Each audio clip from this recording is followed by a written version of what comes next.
Welcome to the Been There, Done That, Let's Chat podcast. My name is Russ Hagan, and on this podcast, my aim is to raise awareness around men's mental health and suicide prevention. As men, we don't talk enough about our feelings and our internal battles. This is what I'm trying to change. Today's special guest is Gemma Stevens. Gemma shares her story about what it's like being on the other side of suicide. Gemma's husband Adam took his life through suicide just over a year ago.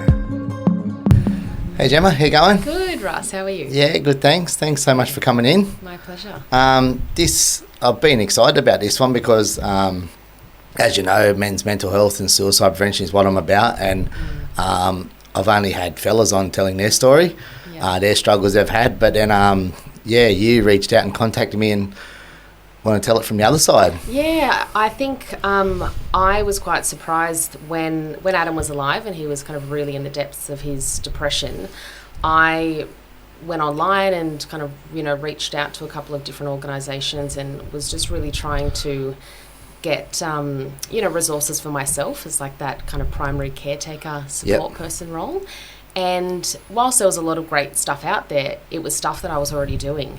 And I thought, there's a bit of a gap here. Like, I feel as though there's no one really speaking to the support person, who's like the frontline worker. Yeah. And so once, we lost Adam to his depression and he took his own life, I just wanted to talk about it and try to reach out to as many people as possible. But not just those with depression, but the people who are living with people with depression, because I think there's a bit of a kind of an untapped area there of people who need help, and it's the ones who are trying to provide support and trying to do the best thing that they can, but it's a struggle. It's a real definitely. Struggle, so that was kind of my reason to talk about it. Yeah, no, that's great. And it's also like we haven't chatted on here yet about sort of the family, friends, loved ones that are left behind, and the struggles that the they reality have to deal of with. it. Yeah. And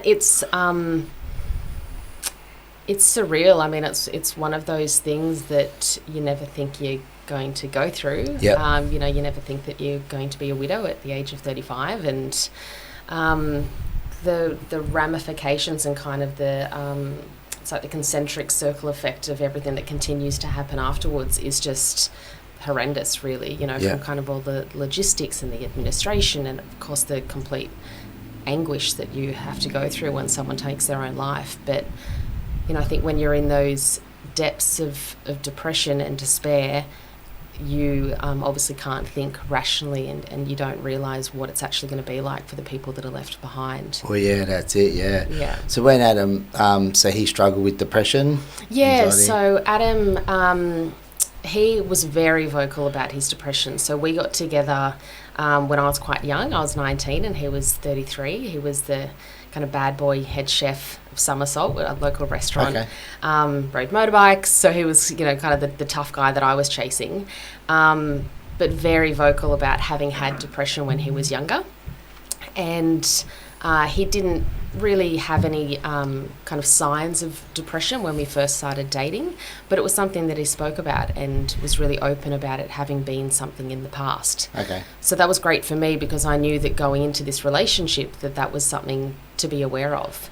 And throughout, the majority of our relationship, he didn't really have many kind of depressive episodes or flare-ups, but once we had kids and we had the pressure of sleep deprivation, and he got into some tunnelling work, which was great financially, but the simple lack of interaction, the social interaction and vitamin D kind of in doing those massive hours had a really big effect on him. It was in local tunnels here, exactly. Yep.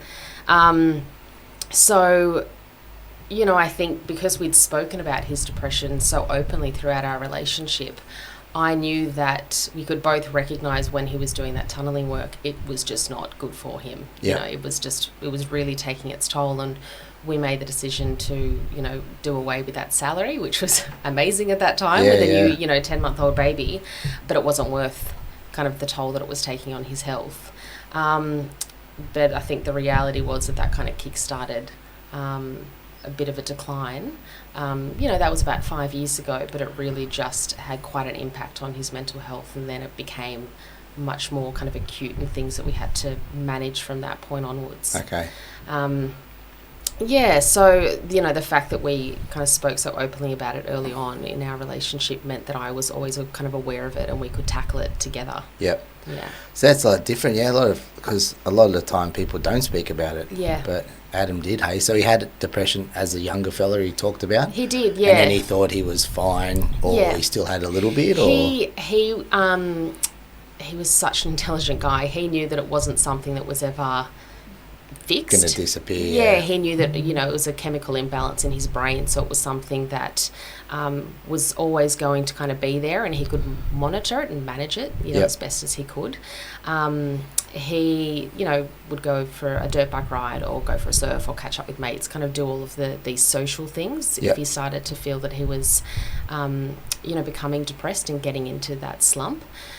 But it's funny, you know, I've had a lot of people say, God, Adam was so vocal about depression, and he would just tell everyone, you know, if that's where the conversation went, he would quite openly say that he struggled with depression and talk to other blokes about it.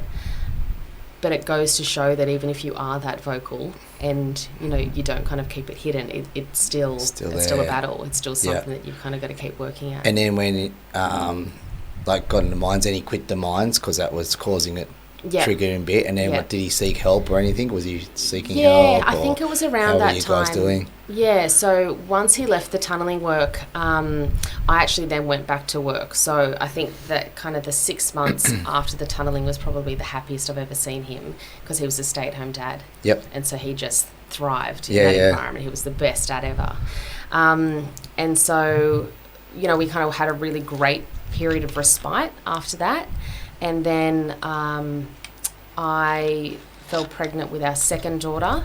And then once Matilda was born, it wasn't too long after that, and Adam went back to work during that time. He ended up going into industrial rope access, abseiling off big buildings and remedial work and all sorts of stuff.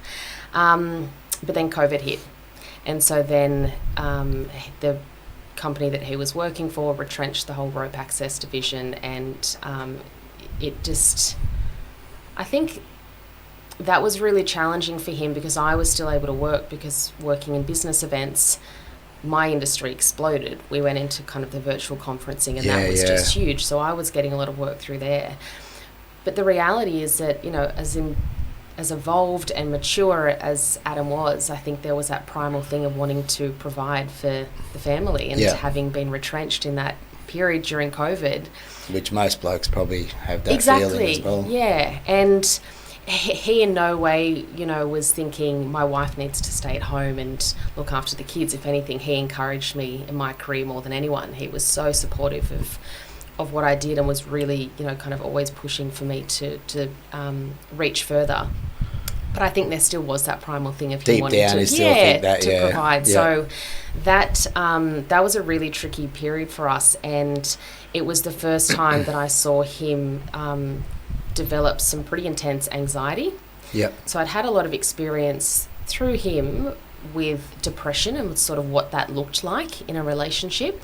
But anxiety was a different kettle of fish. Like that, I found that way more challenging to support, because it was just acute and kind of chronic. And so when Adam would have these anxiety attacks, it was really difficult to kind of get through to him, or he would just kind of shut down, and I'd have to just be there like a physical support, you know, to try to help him. So the depression was a bit easy because you talk about it, where the anxiety just shut off. Yeah, exactly. Disconnect. That's right. It just kind of like stopped the ability for him to have any sort of, you know, rational mind during it.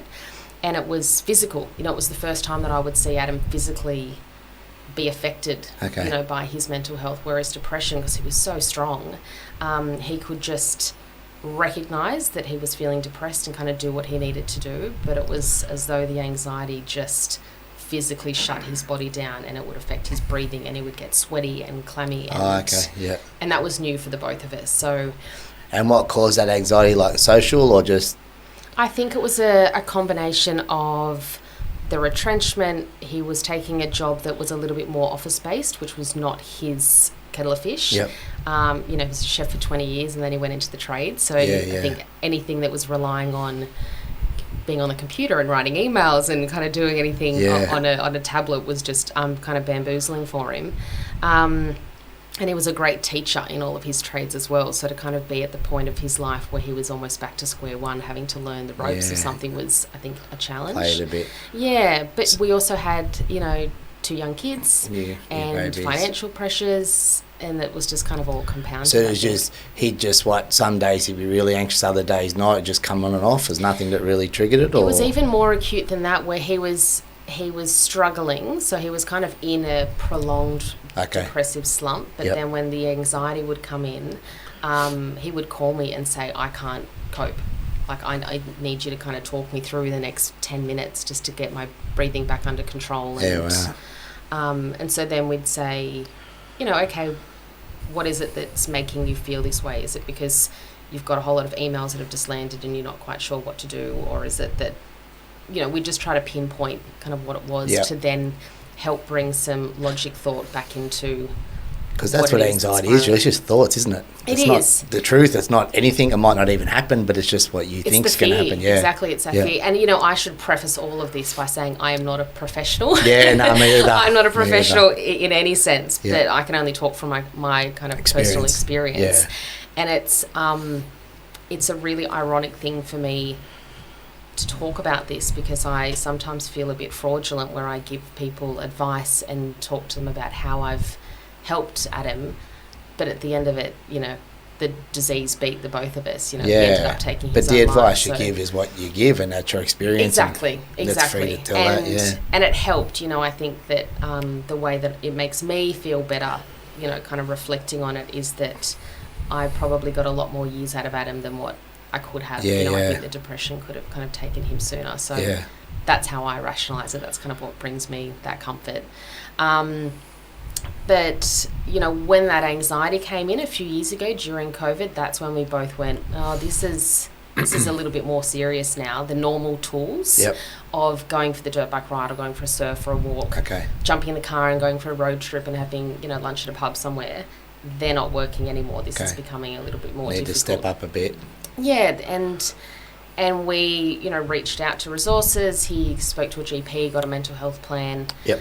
It's so difficult because all of this obviously happened in COVID, so we knew what professional kind of assistance was needed, but I think we all know that the mental health resources during COVID were just stretched so thin. Yeah, definitely. So the wait times were just so long, and it takes a while to gel with someone when you want to open up to a counsellor or a psychologist. Yeah. So he went through a few because it just wasn't really sitting right. And so, I feel a bit jaded now when I think about some of the kind of the mental health networks that are around, because they didn't really work for us. Yep. But I need to reflect on that with a really kind of realistic viewpoint as well, that that industry was just so, stretched under pressure during COVID that it was challenging for everyone. And it's good for some people, but doesn't work for everyone. Same as my story. Like, I went to take my own life, and then I seen a professional, same thing, mental health plan, get 12 visits or whatever it was, but that's the same thing for me. I was like, she was a really nice young girl, but I just didn't gel, connect. And then I ended up getting help more through a mate of mine who I chatted to every day, and we trained. That's how I sort of brought myself back, so it doesn't work for everyone, but so seek professional help. And then in the end, obviously, Adam took his life. You want to talk about if you want to or not? No, I definitely am happy to talk about it. I think it's really important to talk about kind of the realities of it, particularly if there are men and women listening to this who, have had those thoughts kind of cross their mind. Yep. This is kind of the reality of it. But the biggest thing that I talk about is that the depression killed Adam, and it's a disease, that needs to be thought of just like cancer. So I've spoken to so many people who haven't really understood how depression works, and when I've said you can't be, like, I'm not angry at Adam for having taken his life. Don't get me wrong, when the kids have been playing up and I've been completely overwhelmed, I've been angry that I'm stuck here doing it on my own. But Adam never wanted that. That's the last thing he would have wanted. The way that the depression worked was it just took all of that rational thought away from him. and he couldn't really see any way out. So the, I think it became really acute over a couple of weeks right before he took his own life, and he was doing everything. He was seeing a hypnotherapist, he was seeing psychologists, he was trialling different medications, kind of anti-anxiety medications, but he was so sick at that point that he wasn't sleeping. And what's difficult for me is that at that point I was just done. I was so done in that caretaker role that I think I'd exhausted all of my tools, and I'd almost gotten to a point where I just had to give up. So did you feel like you couldn't help anymore? Or was it? I did. And I think, and we spoke about that, and it was a really difficult time in our relationship. Yeah. Because I realised painfully I'm not the answer anymore. I can't continue to help Adam. He keeps getting, sicker, and I'm not the one who can kind of help. So for me, it was a real wake-up call, and probably a knock to my pride that I didn't have all the answers to help, my husband. I had to reach out to other people. Yeah, but who does? Exactly. No one. Exactly, no one. Yeah. And it's such a juxtaposition, because I think, no one's to blame except the disease itself. But of course, with hindsight, there's other things that I would have done, to try to help Adam. Yep. And those things are being honest with our network and saying, Adam's really struggling and I can't cope anymore. Yeah. And I think from the perspective of that support person, because I hope that there might be other, spouses and partners that listen to this, that it's okay to say, I don't know how to help my partner. You don't have the answers. Exactly. Yeah. And, Adam and I always approached everything as a team, but at the end of the day, we both just ran out of all of the, the tools that we had to kind of play that game. And it was too late, I think, in the piece where he turned to other family members to say, I need you guys to call me every day and check in and talk to me. He was talking to his sister at, 3 a.m, because she lives over in the UK. Yeah. When he couldn't sleep, rather than kind of me bearing that load all of the time. So, yeah, I think I would definitely encourage anyone who's supporting someone with depression to reach out to all of those organisations out there, and like Black Dog, and do all of the things that you can do as a support person, but you need help as well. Yeah, definitely. And that you can ask for help and be honest and say that you can't cope. Exactly. Say, I'm here for you, but I don't know what to do anymore, and I'm not the answer. I can't kind of carry this with you. It can't just be the two of us. We need other people as well. And a lot of that, is friendships. I think the single most important thing for anyone who's struggling with their mental health, it's reach out to your friends. And it's, because they're people that are there for you by choice. It's not, family who have to be there. Yeah. And I've said this when I've spoken about this before. It's not colleagues in a workplace that are kind of following whatever policy or procedure that they've got in place. Yeah. Friends want to help you. Yeah. And going for a walk with a friend, even I feel it. I don't think I've ever come back from a walk with a friend and felt worse. Yeah, I've always felt better. Yeah. So that's kind of the one thing that I would recommend for anyone, whether you're living with mental health or you're supporting someone with mental health, just connect with your friends and kind of get out and move. Yeah. And was there any point where you actually thought what happened would happen, or did not until it did? Yes and no. Yep. So, I've been asked were there any warning signs, and there obviously was plenty, but there was plenty. Adam, in the days leading up to Adam's suicide, he'd told me that he was suicidal and that he'd had that thought, but to the point of going to kill himself, and something had kind of happened. Some small family logistical thing had kind of prevented him from doing it. And we spoke about that at the time, and I remember saying to him, we both had this really honest conversation about how that's not an option. And he said, I know, it was just, it was a thought. It was a thought. And I think back on that now, of course, and go, why didn't I do more? Why didn't I drive him to the hospital and get him admitted? Yeah. Why didn't I do all of But these that's things? in hindsight, isn't it? Exactly. And the fact is Adam spoke about it. So I think when someone speaks so openly and honestly about suicidal thoughts, you think, oh, well, they're clearly not going to do anything because, you know, They talk about they it. talk about it, Yeah. so they're kind of aware of it. But when the day Adam did actually take his life, you know, he spent the morning with our daughters. He took them to the park whilst I went for a run. It just seemed like a pretty normal day. Yeah. We were struggling in our relationship because I'd been vocal about I don't think I can keep doing this. Yep. You're not getting better, and I'm starting to feel that I'm going to decline as well. So we were working through that, but you know, the plan for that day was I'd go out and have my exercise in the morning, then Adam was going to go for his run, and then we were going to spend the afternoon having a family lunch somewhere, driving out to Bankstown maybe and getting some noodles and just trying to do something Yep. kind of fun. And so it was kind of seemingly a normal day, and Adam, you know, left for his run, which was kind of what he'd told me. But I remember seeing him for the last time, and it was as though he was just black. His entire aura and being was just black. And in hindsight, I look back now and I can see he was already Had his mindset. yeah, he'd had his mindset, and that's just what he felt that he had to do. And then he took his life. And So he never come back from the he run. never came back. No, Yeah. he didn't come back from his run. So I found him. He called me to say goodbye, Yep. which was, you know, clearly heartbreaking. And, you know, I'll question his motives for calling me for the rest of my life. Yeah. You know, he called to say goodbye and he told me where he was, and you know, you kind of break that down and think, did he really not want to kill himself? Was it just a really big cry for help that went too far?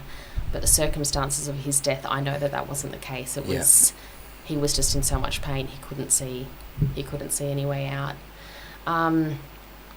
But you know, I did find him, and I don't want to go into graphic details. Yeah, I mean, it's hard for me to talk about, but it's also traumatic, I think, for people to hear. Definitely. And I speak to my psychologist about that and my counsellor about that, so I can kind of unpack that when I need to. But you know, I found Adam, and even he was the most generous person, and because I found him so quickly, I was able to give him CPR, and then he went into ICU. So I think this is going to be hard to hear, I hope, for people who kind of are in these positions. But you know, because I found him and I gave him CPR and he ended up in ICU, it afforded our girls the opportunity to go into hospital and say goodbye to him. Okay. So that was kind of a blessing in some way, that's how the circumstances unfolded, so that they have some sort of understanding of how they spent the morning with Dad, and then he died. Sick in hospital. Yep. Exactly. And I'm starting to approach the time where I can tell them that it was suicide. Up until now, the girls haven't known. They've just known that it was an accident. How old are they? So 7 and 4. Okay, still really young. Yeah, so they were 3 and 6 when he died. Yep. But this is an ongoing thing, you know. This is the reality of Adam having taken his own life as well, is that it's not just the trauma of Dad dying, it's the why did Dad kill himself when he spent the morning with us? Yeah. And, you know, there's no question about how much Adam loved his daughters, and everyone would know that, and I know that more than anyone. But the disease robbed him of any ability to kind of continue to, I guess, hold them up as his reason to keep fighting. But the trauma of Adam killing himself is not just, you know, the days and weeks and months around it. You know, our daughters and myself are now going to have to live the rest of our lives with the fact that that's what happened. Yeah. And I'll continue to teach the girls that it wasn't Dad who took his life. You know, it was the disease that made that happen. But that's trauma that's going to continue to unfold. So when I tell them that it was suicide, we're going to have to go through all of that again, and there's going to be new questions that they ask. And then as they get older, you know, of course they're going to turn to me and say, Mum, why didn't you do more? Yeah. So, you know, the reality is that if you take your own life, it's not kind of a clear line in the sand, and then It's not the end you of haven't it. you've unburdened people. I think that's a common thought, is that everyone's going to be better off without me. It's just not. It's Where just it probably not the makes case. it worse. Probably opposite, complete opposite. Complete opposite. And, you know, there's a lot of pain, I think, that you're living with when you have depression. But that pain gets deflected onto everyone else once you're gone. Yeah. And, you know, I've had friends, I have, you know, some of Adam's friends who I can see are really struggling now because they feel immense guilt That they didn't help or do anything. Exactly. Well, they probably tried but just couldn't. Yeah, and, you know, I think if I couldn't, then of course, how could anyone else? That's right, I was living with Adam and I still struggled with it. So it's just this ongoing trauma where people are constantly questioning why didn't they do more and what could they have done. And, you know, for the girls, that's going to be kind of the most prominent for them throughout their lives. Yeah, and just the how hard it would have been, like, you think for someone, if they take their life, like for you and your daughters, like the weeks, months, days after that, the like time, it probably gets a little bit easier with time, obviously, but the first few days, weeks, months must have been terrible. It's I've found it really difficult now. It was very difficult to begin with, but it was so earlier in the week, a couple of days ago, it was the first anniversary of Adam's death. Yeah, I think I messaged you that day. Yeah, you did, to check in. So I've now recognised that I was living in such survival mode for years leading up to Adam's death that when he took his own life, I went into complete crisis management mode. And through my work and through, I guess, living with Adam with depression, that's where I thrived. Like, I just got on with everything and I did what needed to be done and I was there for the girls. And I was just in a state of shock, but I still had complete rational thought. And I remember thinking, you're coping with this really well, you know. How did you do that? Just keeping yourself busy all the time, or? Keeping myself busy. But I had to be busy. Aside from the emotional turmoil of your husband taking his own life, the financial stress, the administration stress, all the stuff that has to happen is more trauma. You know, I remember going through the process of Adam's life insurance. That was incredibly traumatic because it's the concept of having to kind of go through that so that you can provide for your kids is one thing, but getting paperwork and getting it signed by GPs and dealing with different, you know, utility providers who change kind of rules all the time, so you can't get access to documents that one person says you need and the other person says we don't provide those anymore. It's almost like it's designed to torture you. Yep. So you know, Adam died in February, and I think it wasn't until November that I actually finally got out of survival mode. Yeah, wow. And then I just was totally overwhelmed with fatigue, and it was like I finally caught my breath. And I'm still going through that process now. So I feel that I'm grieving in a way that I, you know, could have grieved in the beginning. Yep. But there is so much stuff that has to happen. You know, cleaning out the house and moving was incredibly traumatic. Handling absolutely everything of Adam's, you know, and kind of deciding, do I throw this out? Do I hold on to this so that the girls can have this in 20 years' time? Do I put it into storage and then I've got to pay for that storage? It's all of these logistical and storage is expensive. Exactly. And stuff too. And that's the stuff that, of course, I don't think you think about when you're having those suicidal thoughts. No, but this is great for people to hear that are thinking of that, like what the sort of mess they leave behind. Yeah. And it's, you know, I say that with total compassion for people who have depression. Of course they're not going to be thinking about this because they can't even comprehend how they're going to get through the next hour, let alone what's going to happen down the track.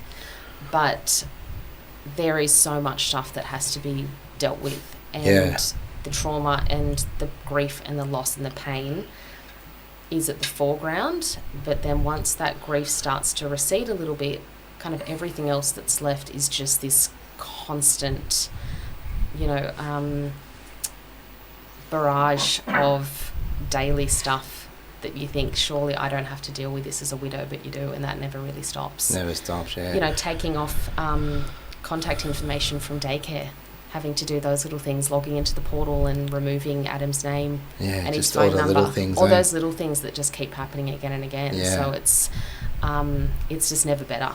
You know, I think people think everyone will be better off without me, and it's not true. Yeah, and it's almost like you wouldn't have like time to grieve almost with the kids and work, and still you've got to get on with your life. You've got to still do shit, and you do. You've got kids relying on you, and exactly. Yeah, you know, I think people said to me, "Have you kind of fallen in a heap yet?" And I didn't, because if I felt the need to, I would have, and I certainly have done that at times over the past year, but the reality was that I didn't really have time to do that sort of stuff. You know, I had a rental house that I had to move out of, and we moved in with my mum and brother.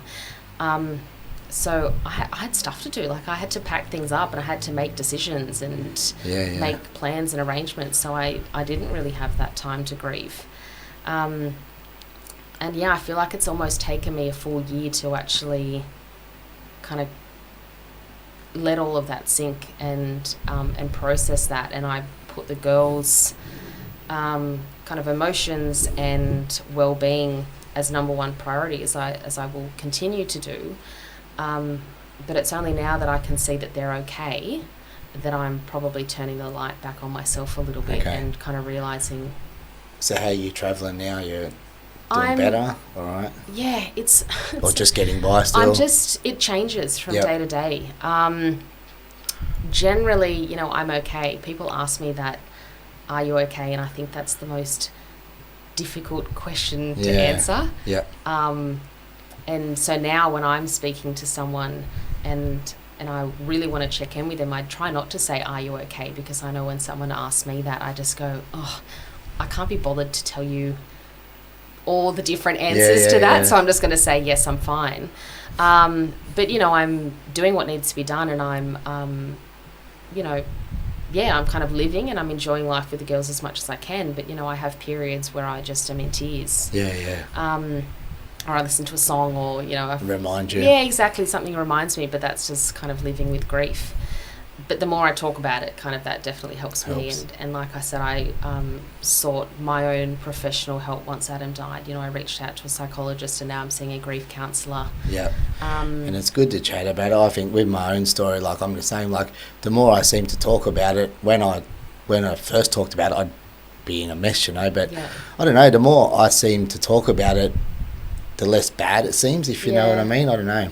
It's almost like it takes the negative power. Yeah, like it's still obviously bad, but it just, I don't know. For me, it just seems like, oh, wasn't that bad? Like, I don't know. It doesn't feel as bad anymore, I think. I don't know. It's, it comes in waves. You know, that analogy of grief comes in waves. I intellectually understood before living it myself. And then I remembered, like, the second day after Adam died, I had that thought of, oh God, I think I understand what that means now, where you can just be going through your day feeling okay, and then suddenly you start to just feel a little bit off, and then trigger. You just, exactly, and it can be the most bizarre thing that kind of triggers you, and then you just have to ride the wave, and then once you get over it, you can take your breath again, and you can, you know, feel like you can kind of stand on your feet.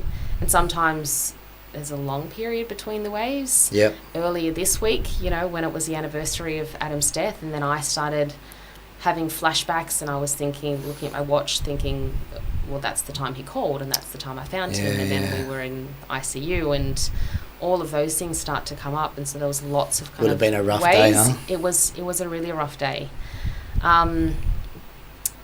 I think it was rougher for me because I'd expected the girls to really struggle with it.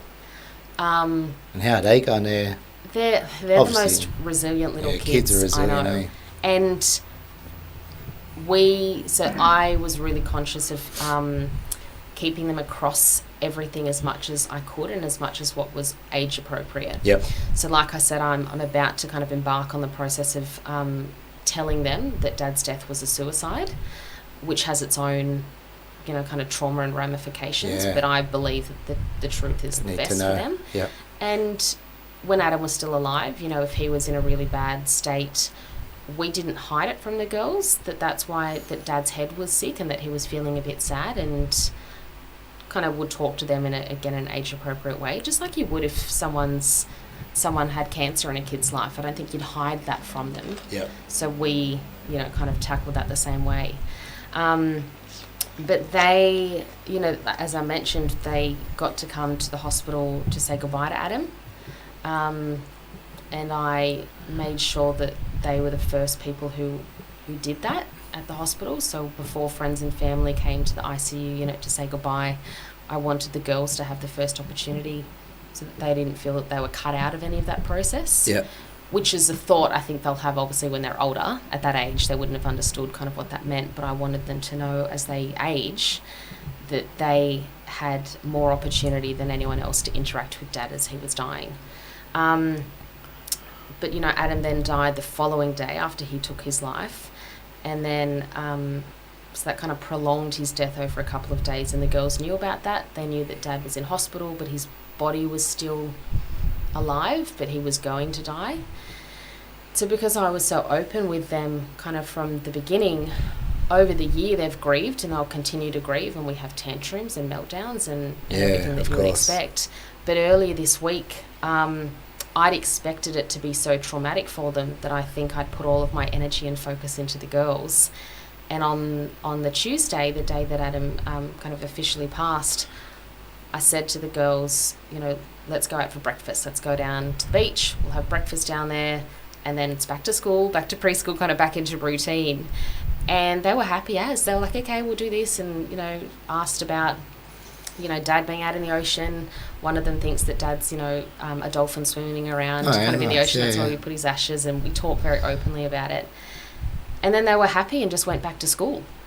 And I kind of caught myself mid-morning thinking, oh, I'm really in the depths of my grief now because my focus isn't on anybody else. The girls are fine, they're at school, you know, they're kind of getting on with it. And I was able to actually realise how much I needed to grieve and then kind of sit in that. And so just spent the day kind of moving about and then listen to a song and burst into tears for half an hour and gather myself and do something else and then burst into tears again, and that's kind of just how it needed to be.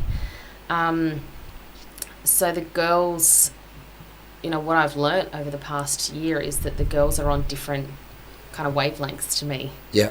I think you expect that you're all going to be feeling things at the same time, and it's just certainly, it's not the case at all. I'll feel something and then I will go, oh, I have a feeling that the girls are this is going to hit the girls in about 2 weeks' time once I've processed whatever it is, like Christmas or Dad's, you know, birthday. And then, you know, that happens. That a couple of weeks later, when I feel like I've kind of ridden that wave, I see the behaviour start and it hits them. And it's just this constant kind of evolving thing where you've just all got to be kind of gentle with each other, and kind of ride it out as best as you can. Yeah, far out. Yeah. Jeez. Yeah, but I think it's so good that you come on today and like, from your perspective, you know, like I think it's going to help so many people. Like I said, I just get fellas on that have talked about it, whatever, but to come on from your perspective and sort of see the other end is really great. So is there any message you want to leave anyone either thinking of that, or anyone who's with someone thinking of that, or anyone that's been through the same you've been through? Yeah, I think there's all of the practical advice of reaching out to all of the networks that are out there. There are so many organisations out there that can help, but I also know how daunting that can be and how much of a challenge it can be to actually take that step and reach out. The one kind of piece of advice that I've given people who want to support someone with depression, or someone who says, I just can't seem to get out of this, is go for a walk with a friend. And I know that there are lots of great local organisations, particularly down around Cronulla at the moment, who are kind of starting these men's walking groups, which is amazing. But that is a really small little step where I know if you can go for a walk with a friend, you don't need to look at them in the eye. You can walk along the esplanade or kind of through the bush, and it can make it a little bit easier to talk when you're not kind of sitting down across from someone at a table. You can just walk along and you don't even have to talk about depression or the struggles. It's just literally getting out and moving and being with someone, kind of connecting with someone so that you're not feeling alone. That's really the biggest piece of advice that I have, because I hope that then kickstarts a pattern of being able to do that more regularly and realising that you're not alone. I can assure you that there are hundreds of people that, you know, don't want you to go, don't want you to take your life, because they all reach out to me saying the same thing about Adam. Yeah. You know, saying that they just wish they'd done more and that they didn't know he was struggling. And it's a never-ending kind of narrative of no one wanted Adam to go. Yeah. So that's really, probably my biggest piece of advice is just try to connect with a friend and go for a walk. Just get out and kind of do anything that you can just to get out of that physical environment of kind of being stuck at home or stuck in the workplace. That's it. Yeah. And hopefully have a think about what gets left behind. And Exactly. You know. And it's not going to be better off without you. You know, it might not be that you stay in that marriage, or it might not be that you stay in that job that's giving all of your family, you know, the financial security. I know that there's a lot of men, particularly in this area in the Sutherland Shire, who are working these jobs, and there's a lot of debt and there's a lot of financial pressure. Well, I can tell you that doesn't magically disappear if you take your own life. Yeah, that's it. You know, it's a lot worse. There are always other options, you know, and no one is ever going to say, oh, I'd definitely take the life insurance over having a father for my children. Yeah, definitely not. So it's just, just be open and try to talk about it in whatever way that is. It might be a text message to your partner if you don't know how to talk to them face to face, saying, I'm really struggling and I can't talk to you about it, but I just need to let you know I'm struggling. You know, whatever way that you can communicate, write it on a post-it note and stick it on the mirror. Just any way to communicate and kind of express how you're feeling is better than bottling it up. Yeah, definitely. Well, thanks, Gemma. That was great. Worries, Thank Ross, you. Thank you. Thanks a lot for coming, and I reckon going to make a big difference, and thanks very much. Thank you. Thank Cheers. you.